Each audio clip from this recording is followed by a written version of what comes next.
on the government to look into this because it's now anti-government, anti-people, anti-social. The Director General must be fired by Mr. President without delay, as an incompetence stinks and is gradually throwing the entire country into needless confusion at a time this administration should be more focused on consolidating on the gains that have been made through its robust economic policies. Unfortunately, she is rather indulging in needless grandstanding by dishing out conflicting directives using different authorities of government. This is desperation taken too far. It is important to note also that the sale of alcohol in sachets and PET bottles was not intended to have a negative impact on Nigerians. Rather, it was innovation to serve the low-income adult population who also desire the product and should be allowed the right of choice. If allowed to stand, the ban would deny them the opportunity to exercise their fundamental right of choice.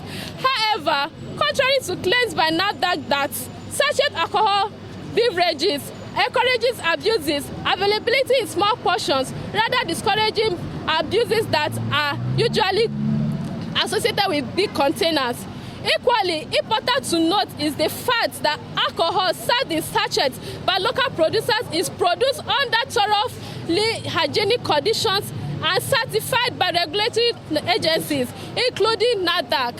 More worrisome is the record suggesting unsubstantiated and unverified assertion of abuse by minors as the basis for the ban has been controverted by credible and empirical research that was independently conducted. Industry operators have gone further, notwithstanding the report of the survey, to initiate a series of campaigns in respect of responsible alcohol consumption to discourage underage and other produces. And we can see that the companies in charge, the companies that are involved in the production of this alcoholic, they have put in a lot of measures to make sure the right use and the right use of these products are being taken place. So you can't blame them for the misuse by the people. This has resulted into humongous amounts of money, running into over R1 billion being expended on advert placement in major news outlets across the Federation. The impact so far has been very massive, discouraging abuse by underage persons has also deepened access restriction landscape. Independent Action Group for the Voiceless, however, support pragmatic measures to remove unsafe products from the market. We only maintain that such decisions should be supported by empirical facts and not emotional perceptions or appeals to public sentiment currently being done by Professor Mojisola. Succumbing to these scenarios can only lead to catastrophe of compromise in jobs and livelihood and activate grave unintended consequences.